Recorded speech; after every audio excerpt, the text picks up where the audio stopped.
mucha atención, o aquellos maestros en la casa, abuelitos, tíos, primos, realmente es un tema que necesitamos todos aprender. Y es que hoy vamos a hablar sobre educar para la autonomía, para esa independencia. Están con nosotros el doctor Gabriel Paredes, él es psicólogo, y también Miguel Cepeda, él es life coach, que nos viene a visitar también de Ulupu. Hawaiano, hagámoslo juntos. Hagámoslo juntos, me encanta Ulupu. Crecer juntos. Crecer juntos. Pero bueno, y es por eso que están ellos con nosotros, expertos para podernos contar. Bueno, el doctor se va a enfocar en la parte de niños y Miguel se va a enfocar también en los adolescentes y en los jóvenes. Perfecto. Cuéntenos, ¿de qué se trata educar para la autonomía? Y que aclaremos también qué es autonomía para empezar. Bueno, autonomía es el gobierno de sí mismo, la capacidad de moverse por la vida con motor propio. Sin duda es el mejor regalo que le puede hacer un padre, una madre a su hijo, hacer que sea autónomo, que él sepa que es protagonista de su vida, que él puede encontrar el conocimiento en la vida, que no está un libro en la cabeza del profesor, sino que va él y lo toma y no espera de manera pasiva, sentado. Es el niño autónomo que formamos en Wiser Kids. Tenemos un método que ha sido científicamente demostrado que lleva a los niños a adelantarse varios grados a su nivel escolar. Sus compañeros están sumando, el niño está aprendiendo álgebra y aprendió solo, de manera autónoma. Quien ha sido autónomo de niño lo será autónomo toda su vida. Es un gran valor perseguido por todas las civilizaciones. Me llama mucho la atención con esto que están mencionando de niños y adultos. Bueno, uno dice, niños pues obviamente necesitan como el respaldo de sus padres para tomar algunas decisiones o en el diario vivir. Pero un adulto, ¿en realidad se puede llegar a adulto no siendo autónomo? En la vida existen varios ciclos y la vida en sí misma es un ciclo completo. Empezamos desde nuestra niñez, como recién nacido, en una relación de completa y absoluta dependencia de nuestros papás. Y es a través del tiempo que nosotros llegamos a ser independientes, que llegamos a ser autónomos. Y de hecho la meta de ser líder del hogar, de ser padre, de ser jefe, es lograr esa autonomía en otras personas. Pero sí, hay muchas personas que al llegar a la adultez todavía no son autónomas. Porque la autonomía requiere que yo haya adoptado ciertas normas éticas en mi vida, que yo me pueda regir por mí mismo. Y a veces yo como adulto requiero todavía de una influencia exterior muy fuerte para regirme. Soy muy dependiente de o el castigo o el beneficio. Ahora, quiero retroceder un poquito en el tema de que estábamos hablando de los adolescentes, por ejemplo, los niños, y ya luego se hacen unos jóvenes. Para que ellos lleguen a esta autonomía, tienen que basarse, quieras o no, en los consejos que los padres les podamos dar, ¿verdad?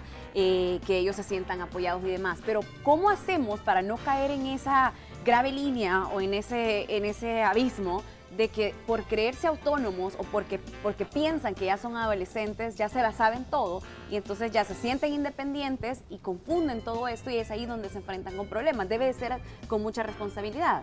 Lograr autonomía requiere dos componentes. Uno, un adecuado contexto familiar, el cual está dado por los padres. Un padre considero que es un oficio. El tener piano no nos hace pianistas, como el tener hijos no nos hace padres.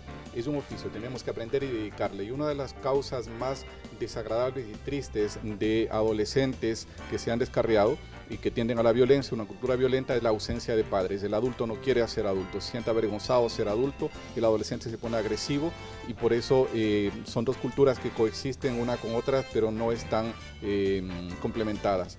El tema de la niñez tiene que enfocarse desde una metodología correcta, científica, pero siempre dando contexto respecto de los padres. La autonomía, básicamente autonomía de la tiranía de nuestros propios deseos. En definitivas cuentas, esa autonomía. El adulto se supone que logró a conducirse por una norma y que ha sometido el deseo a una conducta socialmente aceptada que está regida por una norma. Pero ese deseo es el mundo de los niños. En cuanto a los niños, lo que tiene que dárseles la posibilidad de lograr a manera neurológica la maduración de su cerebro con una completa desarrollo de sus sinapsis neuronales. Esto requiere entrenamiento. Doctor, el entrenamiento. No se vaya a ir sin contarnos cuál es el entrenamiento, cómo podemos hacer para agilizar todo eso y para poder estar en casa y tener esa capacidad de poder realizar, porque muchos padres dicen, bueno, lo voy a dejar ahí y que es que él es un niño tan independiente o... Que resuelva. Ajá, que hay que ver qué hace. Pero realmente es estar ahí y ver que el niño está haciendo bien las cosas. O sea, es estar Buenísima la pregunta. Si es que nos muestran un video de cómo nadar, yo lo entiendo completamente. Digo, ya sé nadar, me lanzo a la piscina y me ahogo. Lo mismo pasa con el niño. Ve lo que el profesor hace en pasivo, como si viera una película en el pizarrón, 1 más 1 es 2. Dice, lo entendí, por lo tanto ya sé. Pero me lanzo a la piscina, que es un examen, y fracaso, me ahogo. ¿Qué falta ahí? Falta el entrenamiento. No es suficiente con que yo sepa cuánto es 1 más 1. Tengo que hacerlo con alta velocidad y con alta precisión. Esto es lograr las sinapsis neuronales suficientes como para tener velocidad y precisión. Por eso al niño en cierta forma se lo engaña en una educación masiva que es la institucionalizada. Cuando la mayoría entendió, cambias de tema, y si no ha entendido se queda con muchas lagunas. Todos traemos muchas lagunas de nuestro método escolar. Esto hace que el niño se retrase. Lo que hace falta es entrenamiento. Todos los días tenemos que hacer una gimnasia neuronal. Pero perdón, ¿cómo hacemos para que no caigan entonces en que nosotros, bueno, les hacemos todo? ¿Por qué le digo esto? Le dije a mi hijo la otra vez, pásame un cheque que está en la billetera. Abrió la billetera y me dice, no está. Yo iba manejando, no está. Y le digo, qué raro si ahí lo puse yo. No está. Me tuve que estacionar, le dije, pásame la billetera. Abrí la billetera y le dije, aquí está el cheque. Entonces le digo, Mario Andrés, tenés que ponerte las pilas. Entonces, ¿hasta dónde les enseñamos a nuestros hijos que aprendan y no estarles haciendo nosotros las cosas? Todo niño puede aprender. El secreto, y el secreto más grande que realmente hace magia, tiene dos componentes. Uno, darle exactamente lo que él necesita para aprender. El siguiente paso debe ser una planificación milimétrica completamente individualizada, y la otra tiene que ser un entrenamiento diario. Si es que vamos a llevar el estudio mediante una graduación muy sistemática y darle un entrenamiento de 10 o 15 minutos diarios, será suficiente. Esto hace que nuestros niños se adelanten varios años a su grado escolar. O sea, tener 2 hijos ya es Dios santo. Jaime, sí. estamos hablando de los niños, y bueno, en mi caso, que también soy padre de familia, hay muchos padres de familia que tampoco son autónomos, que dependen mucho de más personas para poder realizar sus cosas. Como nosotros también, siendo padres, también somos un ejemplo para nuestros hijos, cómo también nosotros vamos a poder dar con nuestro ejemplo, o cómo nosotros nos entrenamos ya arrastrando tantas deficiencias en nuestra vida para poder llegar a ser autónomos y que nuestros hijos vean también esa dependencia. Hay 3 áreas específicas desde la perspectiva de life coaching que yo he podido ver a través del tiempo, que tenemos cierta deficiencia tanto como papás y como líderes. Veamos a los padres, a veces la familia no está conjugada por papá y mamá, sino que tal vez un tío y una abuela. Hablemos de líderes del hogar, ¿verdad? A veces lo que sucede, y los 3 principios que más violentamos es, número 1, respetar autoridad.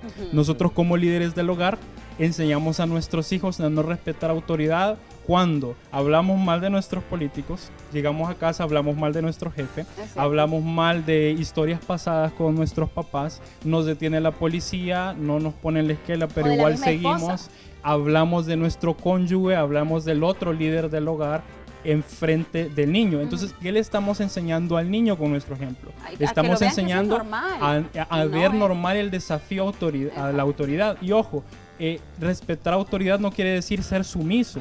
Respetar autoridad significa darle su lugar al líder. Cuando nosotros como líderes no respetamos a líderes arriba de nosotros, en la época de la adolescencia, es exactamente lo mismo que sucede con nosotros como padres, como líderes del hogar. Y desde pequeños detalles o palabras, cuando estás a lo buen salvadoreño, es que tu nana está loca. O sea, ya ahí es como, es ¿le correcto. bajás? Y de hecho, recordemos que el niño aprende más, y el adolescente aprende más de lo que ve que de lo que le decimos. Nosotros podemos decirle al niño, no hagas tal cosa, pero la persona va a aprender de lo que está viendo modelado en sus papás, en sus líderes. Ahora, hay otros 2 principios que también son muy importantes y que no me quiero ir sin mencionárselos, porque están muy relacionados a los problemas que tenemos nosotros como sociedad. Hay otra cosa que no nos enseñan bien los líderes del hogar, y es a relacionarnos respetuosamente con los demás, ¿verdad? Entonces, cuando de repente tenemos conflictos, vivimos en una sociedad en la que necesitamos ser de cierta forma sociables, llevarnos bien con los demás. Es una sociedad de conexiones. Nuestro futuro está marcado por eso, nuestro presente también. Y a veces, hablando mal de nuestro vecino que de repente le va bien, compró un carro nuevo y decimos que es narco, que de repente un compañero, correcto. Entonces, ¿qué le estamos enseñando a nuestros hijos como líderes del hogar? Estamos enseñándole una falta de respeto a las demás personas. Segundo principio. El último es con la administración del dinero. Yo sé que nos estamos moviendo un poquito rápido, pero necesito mencionar esto. Como líderes del hogar, tenemos que darle la imagen correcta al adolescente, a las personas que estamos enseñándoles sobre el dinero. el dinero como un vehículo y no como un fin. Y ahí es donde podemos hablar de llegar a la adultez sin autonomía, ¿verdad? Porque llegamos como adultos y entonces vivimos siendo esclavos de un concepto errado que tenemos sobre nuestras propias finanzas. Mira, Miguel, y ya que mencionas eso, un sector de la población, tal vez alguna edad que no hemos mencionado, me llama mucho la atención, no aquellos que tienen hijos o cómo trabajar con los hijos, sino aquellos que ya son hijos y están a punto de ser independientes, aquellos que ya están pensando en casarse, aquellos que están pensando en irse de la casa.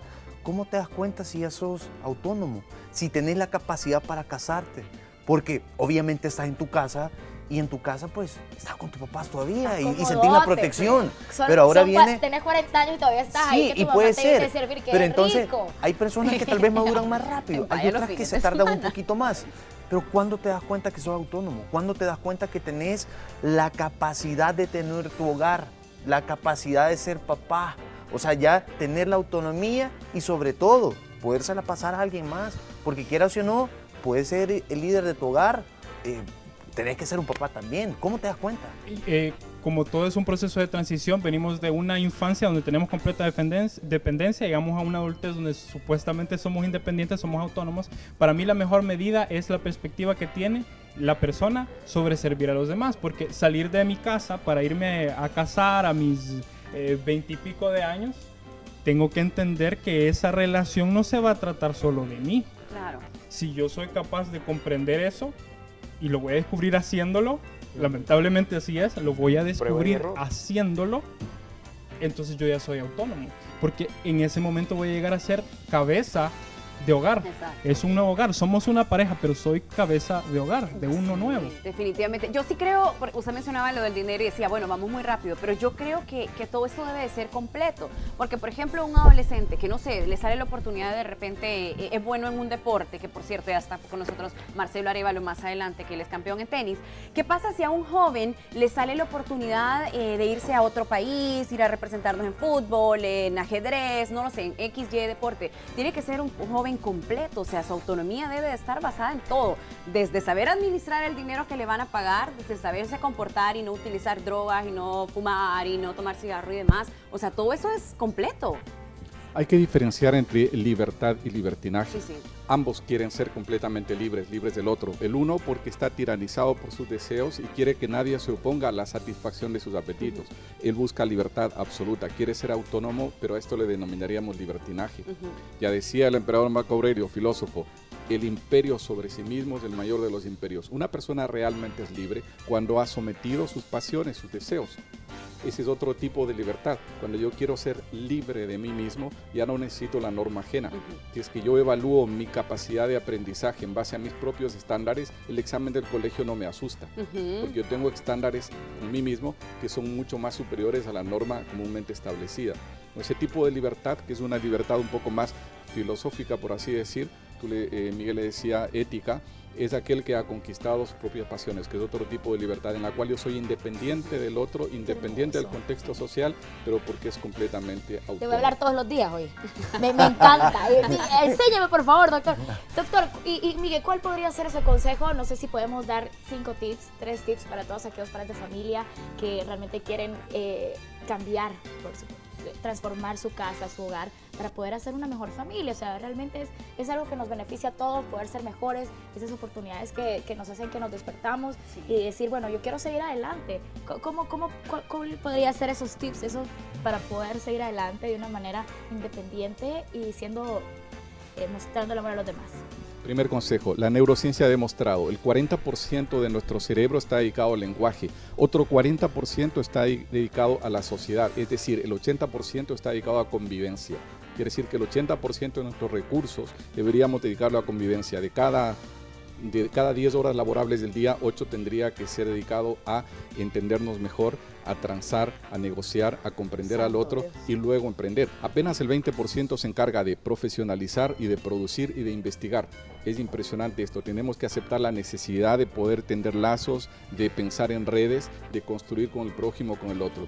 Otro consejo es ser responsable, de asumir el reto, asumir los desafíos. Si es que somos padres, por ejemplo, no podemos pensar que en la casa llego a descansar. Es un paradigma. Muchas veces el descanso es simplemente cambiar de actividad. El cuerpo no descansa, ni siquiera cuando duerme, sigue moviéndose, la musculatura, el corazón, los pulmones, todo.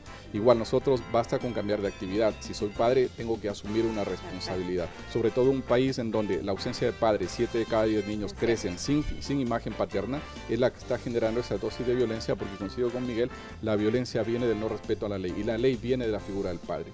Entonces eso... Increíble, ¿verdad? Buenísimo. Eso es necesario comprender. Otro tip básicamente es, lo decía Kierkegaard, si quieres desarrollar a alguien, tienes que transpirar para saber en dónde está y de ahí partir. Más de la mitad del esfuerzo en desarrollar tiene que dedicarse a diagnóstico, saber en dónde están, qué necesita mi hijo. Si mi hijo está mal, no puedo acostarme y dormir tranquilo. Tengo que hablar con él, hablar con los amigos, consultar con especialistas, leer, informarme bien, tengo que saber en dónde está y partir de ahí. Doctor, acabo de descubrir que no soy autónomo. Acabo de descubrir ya con eso. Sí, quizás para ir cerrando, a mí me gustaría mencionar algo. La autonomía se modela. No es algo que se enseña de forma teórica, no es algo que se enseña con un curso. La autonomía se modela y se modela en el hogar, se modela con nuestros líderes. Y hay 3 perspectivas importantes en nuestro contexto cultural que tienen que ser modeladas. La primera es el respeto a la autoridad, como decíamos antes. Necesito modelar en mis hijos, en mi familia, el respeto a la autoridad, porque cuando uno es autónomo, cuando uno es independiente, siempre va a tener figuras a quienes les vamos a llamar mentores, a quienes les vamos a llamar consejeros. Siempre hay alguien que nos enseña en la vida. Si yo no aprendo eso desde pequeño, me voy a cerrar mis oportunidades. La segunda perspectiva es el respeto a los demás. Yo tengo que modelar como líder del hogar el respeto a mis vecinos, el respeto a mis amigos, que vean mis hijos cómo honro a los demás, que vean cómo los respeto, para que esas sean las relaciones que ellos puedan desarrollar, que puedan desarrollar relaciones en el contexto de amor y respeto. Y por último, el dinero. Por favor, el dinero. Saber administrar, ¿verdad? Enséñale a sus hijos la importancia del dinero, que no está en primer lugar, que es vehículo nada más para conseguir aquellas metas que ustedes se han propuesto. Perfecto. Miren, y así como me encanta poder mencionar de que el ejemplo arrastra más que las palabras, así que a tomar acción de esto. Y si usted necesita más información, porque es un tema súper chivo, me encanta, lo puede hacer con Miguel Cepeda, él es Life Coach, en ulupu.net,